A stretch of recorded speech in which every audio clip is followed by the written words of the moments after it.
They called themselves the Klezmorim and inadvertently launched the klezmer revival, a new genre of music conceived by young players who had begun searching for music of their Eastern European Jewish forebears would have heard.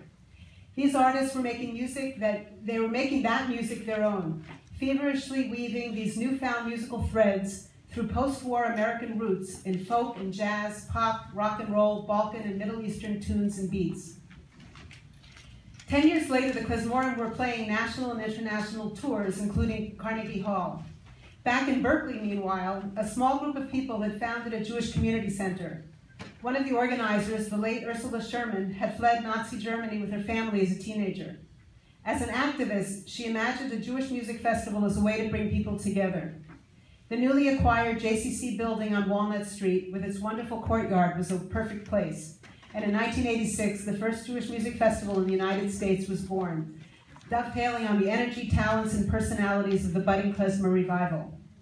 In 1998, Ursula asked me to co-chair the Jewish Music Festival.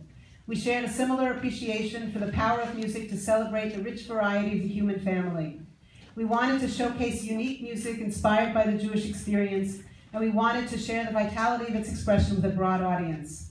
We both were also profoundly influenced by the American folk music revival, including the late Pete Seeger, as well as Ronnie Gilbert of the Weavers, who we will honor Sunday, March 8th at Freight and Salvage on International Women's Day as part of the Kipka performance. While the Jewish Music Festival provided a stage for the increasing number of artists performing Jewish music, the festival also saw its role as providing access to this music for local musicians and students. For many years, we brought artists into Berkeley middle schools and Berkeley High School, introducing young people to Jewish music from around the world, from Iraq and Israel to New Orleans and Moldova, New York and Montreal. Instrumental jams, master classes, workshops, and instrument petting zoo and public dance parties with instruction have also been an integral part of festival programs. Since 2007, we've also commissioned new works, several by Berkeley and East Bay musicians, including John Schott, right here, who provided us the music.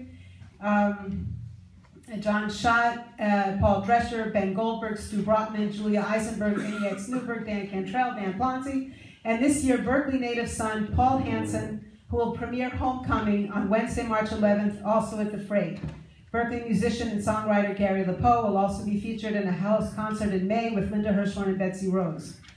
It's often said that it takes a village to raise someone right.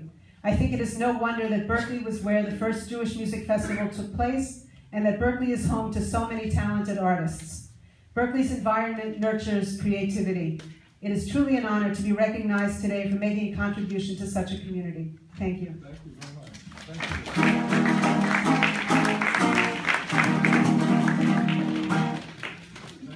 Thank you, Susan Phillips, for being my